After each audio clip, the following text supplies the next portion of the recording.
December 15th, 2025. China's Ministry of Commerce issues Administrative Directive 47/2025. Buried in subsection 14, paragraph C, refined silver products. Exceeding 99.9% purity are hereby classified as strategic materials subject to export licensing requirements effective January 1st, 2026. Most people missed it completely. No headlines, no financial media coverage, just a bureaucratic announcement in a 127-page regulatory document. But here's what that directive actually means.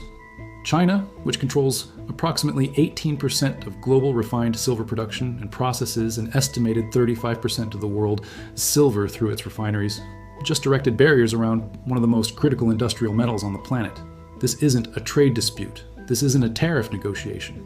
This is China reclassifying silver as a strategic material, which in practice means they can restrict, delay, or deny exports entirely at administrative discretion.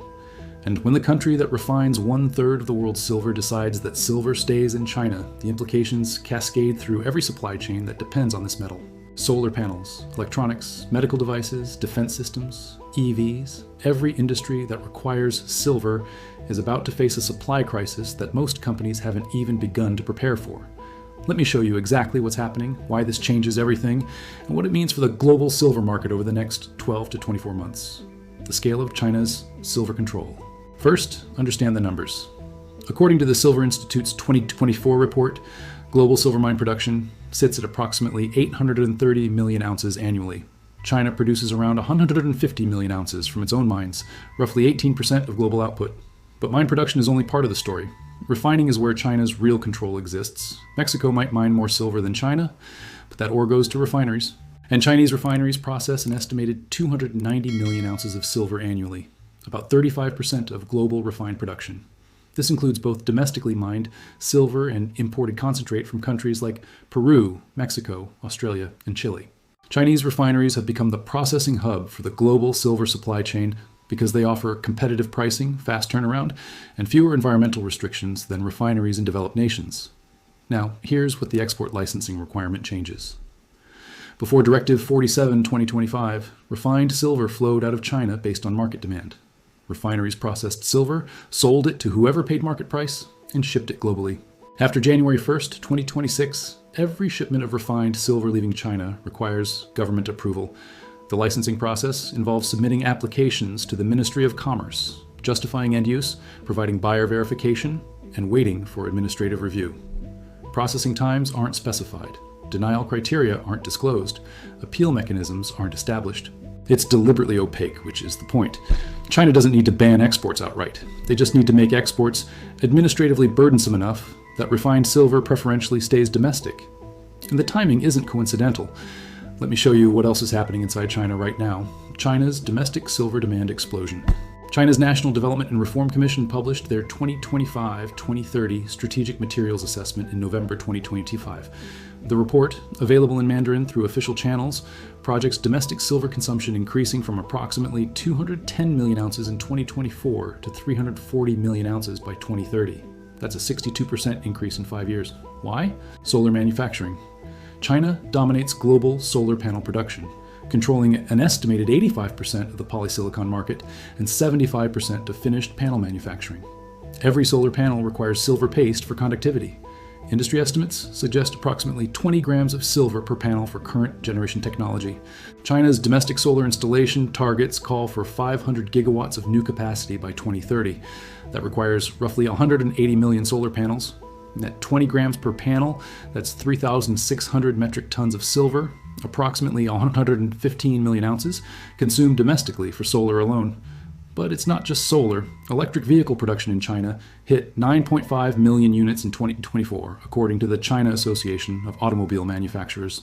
Each EV contains approximately 25 to 50 grams of silver in various components: battery connectors, control systems, charging infrastructure. The government's 2030 target projects 20 million EVs produced annually. That's roughly 501,000 metric tons of silver consumption annually, another 1632 million ounces. Add 5G infrastructure build-out, semiconductor manufacturing expansion, defense modernization, and medical device production, and you're looking at domestic consumption that could exceed domestic refining capacity within 3 to 4 years. That's the strategic calculation. China sees silver as essential for its technological and energy independence. And rather than compete in global markets for refined silver, they're ensuring domestic refineries serve domestic demand first. The immediate supply chain impact. Now let's trace what happens when 290 million ounces of refined silver suddenly becomes restricted. Solar panel manufacturers outside China are the first to feel the squeeze. Companies like First Solar in the United States, Canadian Solar, and European manufacturers source silver paste from suppliers who rely on Chinese refined silver. When those suppliers can't secure reliable shipments from Chinese refineries because export licenses are delayed or denied, they pivot to non-Chinese refineries. But non-Chinese refining capacity is approximately 540 million ounces annually, serving global demand of roughly 1.2 billion ounces. That capacity was already operating near maximum utilization. Now it needs to absorb demand previously served by Chinese refineries. The math doesn't work. Refinery delivery times extend from 2 to 3 weeks to 8 to 12 weeks. Premiums for physical silver increase because refineries can charge more when supply is constrained. And manufacturers who can't secure silver face production delays. We're already seeing early signals. Discussions with industry contacts suggest certain silver paste suppliers are implementing allocation systems, limiting quantities available to individual buyers. That's not normal. That's scarcity beginning. Electronics manufacturing faces similar pressures. Multi-layer ceramic capacitors, MLCC components used in virtually every electronic device, require silver for electrode layers. Global MLCC production consumes an estimated 55 million ounces of silver annually. China produces approximately 40% of global MLCCs. If Chinese manufacturers prioritize domestic customers, international electronics companies face component shortages. We saw this exact dynamic play out with rare earth elements in 2010 when China restricted exports. Electronics manufacturers scrambled, prices spiked, and supply chains fragmented. The silver situation could follow the same pattern, except silver is used across far more industries than rare earths. The refinery bottleneck. Here's the structural problem. You can't just build new refining capacity overnight. A modern silver refinery requires significant capital investment, environmental permitting that takes years, technical expertise, and economies of scale to be competitive. The world's major non-Chinese refiners, companies like Heraeus in Germany, Metalor in Switzerland, Johnson Matthey in the UK, Asahi Refining in the United States, they're already operating near capacity. Expanding production requires capital expenditure decisions, permitting approval, construction timelines measured in years, not months. I reached out to contacts in the refining sector. The consistent message: capacity expansion projects are under discussion, but nothing comes online before 2028-2029 at the earliest. That creates a 3 to 4 year gap where global refined silver supply is structurally short relative to demand. What fills that gap? Recycling could increase, but silver recycling from electronics operates around 15-20% recovery rates according to industry data. The silver is too dispersed in small quantities to economically recover. Solar panel recycling won't help for decades because panels have 25 or 30-year lifespans. Increased mine production could help, but silver mines don't appear overnight either. Primary silver mines require 7 to 10 years from discovery to production. Byproduct silver from base metal mines depends on copper, zinc, and lead demand, which isn't surging enough to materially increase silver output. The supply side can't respond quickly, and demand isn't decreasing. That's the setup for a sustained price increase. The strategic timing. Now, let's talk about why China is doing this now, in December 2025. First, geopolitical positioning. The United States has been restricting Chinese access to advanced semiconductors, semiconductor manufacturing equipment, and certain technology transfers. China views these restrictions as attempts to limit its technological development. Silver export restrictions are a symmetrical response. The United States doesn't produce enough refined silver domestically to meet its industrial needs. American industries depend on imported refined silver. If China restricts exports, American manufacturers face supply constraints. It's not sanctions, it's leverage, and it's leverage applied at a choke point in the supply chain. Second, domestic industrial policy. China's 14th five-year plan prioritizes self-sufficiency in critical materials and technologies. Silver is explicitly listed in planning documents as a strategic material essential for solar, EVs, and semiconductor manufacturing. By restricting exports now, China ensures domestic refineries serve domestic strategic industries first. This supports China's goals of dominating solar manufacturing, becoming the global EV leader, and achieving semiconductor independence. Third, market positioning. Chinese state-owned enterprises and strategic reserve agencies have reportedly been accumulating silver over the past several years. While official reserve data isn't disclosed, industry observers note Chinese buying in London and New York markets, particularly in 2023-2024. If China has accumulated significant reserves and now restricts export of refined silver, they benefit from price appreciation on existing holdings while securing supply for domestic use. It's a well-executed strategic materials play, similar to what China did with rare earth elements 15 years ago. The price mechanism. Let's talk about how this translates to price. Currently, silver trades around $33 per ounce on the COMEX Futures Exchange.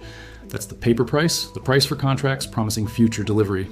But there's a growing divergence between paper prices and physical reality.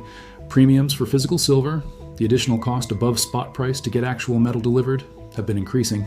American Silver Eagles, the most recognized silver coin, trade at approximately $7 $9 over spot. Generic silver rounds trade $4 or $6 over spot. Those premiums reflect physical market tightness. When Chinese refined silver becomes restricted, physical premiums increase further because buyers compete for limited available supply. We could see premiums hit $10 $15 over spot, or higher if shortages become severe. The futures market operates on the assumption that physical delivery is available if demanded. But if a significant portion of global refining capacity is restricted through administrative licensing, the ability to deliver against futures contracts becomes questionable. In 2021, we saw a brief squeeze when retail investors attempted to force physical delivery of silver. The system strained but held. The difference now is that the constraint isn't artificial demand, it's actual supply restriction from the refining level. If industrial users who need physical silver can't get it through normal supply chains, they enter futures markets and demand delivery. When delivery becomes difficult, futures prices must rise to reflect physical reality. Some analysts suggest silver could test 40 to 50 per ounce in 2026, based purely on supply-demand fundamentals before considering any speculative positioning. If China's export restrictions tighten further, those projections could be conservative. The solar industry's problem. Let's focus on one specific industry to illustrate the downstream effects: solar manufacturing. Global solar panel production hit approximately 450 gigawatts of capacity in 2024. Each gigawatt requires roughly 50 or 60 metric tons of silver for panel production. That's approximately 22 to 27 million ounces of silver consumed annually by the solar industry alone. China manufactures about 75% of global solar panels, consuming roughly 16-20 million ounces domestically. The remaining 25% of production, located in the United States, Europe, India, and other countries, consumes approximately 5 to 7 million ounces. When China restricts refined silver exports, that 5-7 million ounces of demand must be served by non-Chinese refineries that are already near capacity serving other industries. Solar manufacturers outside China face a choice: pay higher premiums for increasingly scarce silver or reduce production. The U.S. Inflation Reduction Act includes substantial subsidies for domestic solar manufacturing. Multiple companies announced plans to build gigawatt-scale production facilities in the United States, but those facilities require silver supply. If silver becomes the constraining input, those expansion plans slow or stall. The irony is that U.S. policy aimed at reducing dependence on Chinese solar manufacturing becomes harder to execute when Chinese refining restrictions constrain the raw materials needed for domestic production. European manufacturers face identical constraints. The European Union's Green Deal commits to massive renewable energy expansion, much of it solar. But European refined silver production is limited. They've been relying on imports, including from China. India's domestic solar targets call for 280 gigawatts by 2030. Indian refining capacity exists, but isn't sufficient for the scale of production planned. They import refined silver. When Chinese exports tighten, Indian manufacturers compete in the same constrained market as everyone else. The solar industry globally becomes more expensive, slower to deploy, or both. That has implications for energy transition timelines, climate goals, and manufacturing economics. The industrial user's dilemma. Beyond solar, consider industrial silver consumption broadly. Silver is used in brazing alloys, electrical contacts, bearings, mirrors, catalytic converters, water purification, medical devices, antimicrobial coatings, batteries, superconductors, and numerous other applications. Many of these applications don't have readily available substitutes. You can't just replace silver in certain electronics applications because the conductivity, reliability, and performance characteristics are specific to silver. Industrial users who have been operating on just-in-time inventory models suddenly face extended lead times and supply uncertainty. That forces companies to either hold larger inventories, which ties up capital, or accept production risk. Larger corporations with purchasing power and established relationships with refiners will secure supply, possibly at premium prices. Smaller manufacturers get squeezed out or face prohibitive costs. This creates consolidation pressure. Industries dependent on silver favor larger players who can secure supply, while smaller competitors struggle. That's an unintended but significant consequence of supply restriction. The investment angle. Now, let's discuss the investment implications, purely as educational observation. When a critical industrial material faces structural supply constraints, investors typically respond by accumulating physical holdings or taking positions in companies exposed to price appreciation. Physical silver, bars, and coins represents direct exposure. When industrial users compete with investors for limited refined supply, premiums increase and availability decreases. Silver mining companies represent leveraged exposure to silver prices. When silver prices rise, mining economics improve dramatically because costs are relatively fixed while revenue increases with price. Companies like Wheaton Precious Metals, Pan American Silver, or First Majestic Silver could see significant share price appreciation if silver sustains higher prices. Silver streaming companies, which provide upfront capital to miners in exchange for future silver production at reduced prices, also benefit from rising silver prices. Exchange-traded funds that hold physical silver, like SLV or PSLV, provide exposure without the storage requirements of physical ownership. However, and this is important, there's a distinction between ETFs that hold allocated physical silver and those that use futures, contracts, or other derivatives. When physical supply is constrained, allocated physical holdings become more valuable than paper promises. Some analysts observe that institutional investors have been notably absent from silver markets compared to gold. Gold has seen substantial central bank buying and institutional allocation. Silver has remained primarily an industrial and retail investment market. If China's export restrictions force industrial users to secure supply aggressively, and if that catches institutional attention, positioning into silver markets by larger funds could amplify price movements significantly. This isn't advice to buy or sell anything. This is observation that structural changes in supply often precede price adjustments that take time to fully materialize. The comparison to rare earths. History offers guidance here. In 2010, China restricted rare earth element exports after a maritime incident with Japan. Rare earth prices spiked dramatically.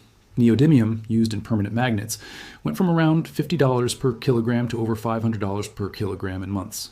The restriction forced non-Chinese manufacturers to scramble for alternative supply. It accelerated development of rare earth mines outside China, though those projects took years to come online. Eventually, prices normalized as new supply emerged and industrial users found ways to reduce consumption through engineering changes. But the transition period lasted years and fundamentally reshaped the rare earth supply chain. Silver could follow a similar trajectory.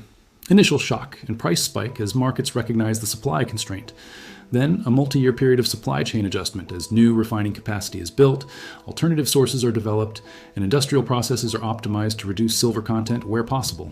But silver is more broadly used than rare earths. Substitution is harder, and the quantities consumed are larger. The adjustment period could be longer and more economically significant. The geopolitical chess game. Stepping back, China's silver export licensing requirement is one move in a larger strategic competition over critical materials and supply chains. The United States has been working to reshore semiconductor manufacturing, critical mineral processing, and strategic industries. The CHIPS Act, Inflation Reduction Act, and various executive orders aim to reduce dependence on Chinese supply chains. China's response is to leverage its existing dominance in key processing and refining sectors: rare earths, gallium, germanium, and now silver. The message is clear. If the United States restricts China's access to advanced technology, China can restrict access to the materials needed to produce that technology. It's a competition over supply chain choke points. And refined silver is a significant choke point because it's concentrated in Chinese facilities that took decades to build. The Western response will likely involve subsidizing domestic refining capacity, similar to subsidies for semiconductor manufacturing. But subsidies don't build refineries overnight. There's a multi-year lag between policy decision and operational capacity. During that lag, China's leverage is maximum. What happens next? Let me project the likely sequence of events over the next 12-24 months based on historical patterns and current dynamics. Q1 2026. Chinese export licensing begins. Initial processing is slow as administrative procedures are established. Some licenses are approved quickly, others delayed. Uncertainty increases. Buyers begin securing alternative supply from non-Chinese refiners. Premiums for physical silver rise to $8-12 over spot as competition for limited supply intensifies. Q2 2026. Supply tightness becomes apparent. Industrial users report difficulty securing silver on normal timelines. Solar manufacturers outside China face production constraints. Silver prices test $40 per ounce as physical market stress drives futures prices higher. Mining companies announce expansion plans, but timelines are measured in years. Q3, Q4, 2026. Western governments announce initiatives to develop domestic refining capacity. Subsidies, tax incentives, and expedited permitting are offered. Several projects are announced, but none are operational. Prices potentially reach $45, $50 per ounce, as industrial users secure long-term supply agreements at premium prices. Retail investment demand increases as silver becomes a recognized strategic material story. 2027, new refining projects break ground in the United States, Europe, and Australia. But construction timelines mean first production is 2028 to 2029 at earliest. Silver prices remain elevated, potentially in the $50 to $70 range, as structural deficit persists. Industrial users optimize processes to reduce silver consumption where technically feasible. 2028-2029. New refining capacity begins coming online. Supply pressure gradually eases. Prices stabilize at a higher equilibrium than pre-2026 levels, possibly $40-50 per ounce, reflecting higher cost structure and strategic premium. This timeline assumes no major geopolitical escalation or additional supply shocks. Any further restrictions or disruptions could accelerate and amplify these movements. The underlying reality. Here's what this all comes down to. Silver is a critical industrial material that most people never think about. It's in your phone, your car, your solar panels, your medical devices, and countless other products. The supply chain for refined silver has been optimized for efficiency, which meant concentrating refining in locations with the lowest costs. China became that location. Now, China is exercising strategic control over that concentrated capacity. And the rest of the world is discovering that efficiency created vulnerability. This isn't the first time this pattern has played out. Oil in the 1970s, rare earths in the 2010s, semiconductors currently. Critical materials concentrated in specific geographic locations become leverage points in geopolitical competition. The solution is diversification of supply chains, but diversification takes time and costs money. During the transition, prices reflect the strategic premium of reduced vulnerability. For silver, that transition is just beginning, and transitions create both risks and opportunities depending on positioning. The final picture. China's Administrative Directive 47 2025, specifically the export licensing requirement for refined silver, represents a fundamental shift in global silver markets. It transforms silver from a commodity traded purely on market dynamics to a strategic material subject to geopolitical considerations. Industrial users who've relied on fluid global supply chains face constraints they haven't planned for. Investment markets that have largely ignored silver may be forced to reassess its strategic importance. And the price mechanism, which has kept silver remarkably stable for years, faces structural pressure that could drive sustained appreciation over multiple years. This isn't about short-term trading. This is about understanding that the architecture of global silver supply is changing. And when architecture changes, everything built on that architecture must adjust. The people and institutions that recognize this shift early position themselves accordingly. The ones that don't face constraints, costs, and competitive disadvantages as the new reality materializes. China's silver export licensing requirement is effective January 1st, 2026. That's 2 weeks away. The mechanism is in place, the leverage is established, and the implications are just beginning to unfold. This is happening. The question is whether you understand what it means before the broader market does.